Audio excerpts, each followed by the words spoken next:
आजकल cyber crime यानी कि ऑनलाइन चोरी काफी ज्यादा हो रही है। हैकर्स जो होते हैं वो अलग अलग तरीके निकालते हैं ठग करने के लिए। सो इन सभी में हमारे पुलिस का क्या रोल है कि वो कैसे इन हैकर्स को पकड़ती है। जब किसी के साथ ऑनलाइन चोरी होती है तो उसे सबसे पहले पुलिस में जाकर एफआईआर करना होता है। एफआईआर में पुलिस आपसे पूछेगी कि क्या आपको किसी पर शक है। अगर आपने किसी का नाम ले लिया तो पुलिस उस शख्स के पास जाकर उसकी सारी चीजें जब्त कर लेती है और जांच करती है। जांच में अगर शक सही निकलता है तो उस पर फिर कानूनी कार्रवाई की जाती है।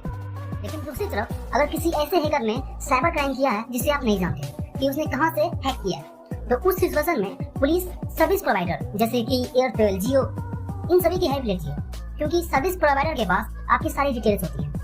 उसके बाद police IP address, MAC address का पता लगाती है। आईपी एड्रेस का पता लगाते ही पुलिस को उस हैकर की सारी इंफॉर्मेशन मिल जाती है। अगर कोई हाई लेवल का हैकर बहुत सारी सिक्योरिटी का यूज करके अपनी आइडेंटिटी को छिपा कर रखता है, तो उस सिचुएशन में पुलिस उसके मैक एड्रेस का पता लगाने की कोशिश करती है। मैक एड्रेस का पता लगते ही पुलिस के पास उसकी सारी इंफॉर्मेशन आ जाती है। एक बात मैं आपको बता दूं कि हर चीज का आईपी एड्रेस होता है।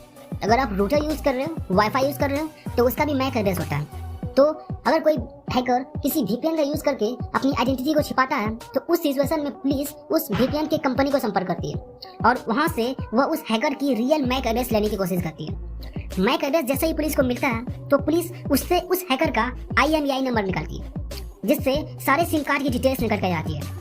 और उसके बाद पुलिस दोबारा सर्विस प्रोवाइडर जैसे कि जियो, एयरटेल के पास जाकर उस बंदे की सारी इंफॉर्मेशन निकाल लेती है और इस तरह हैकर को पकड़ा जाता है।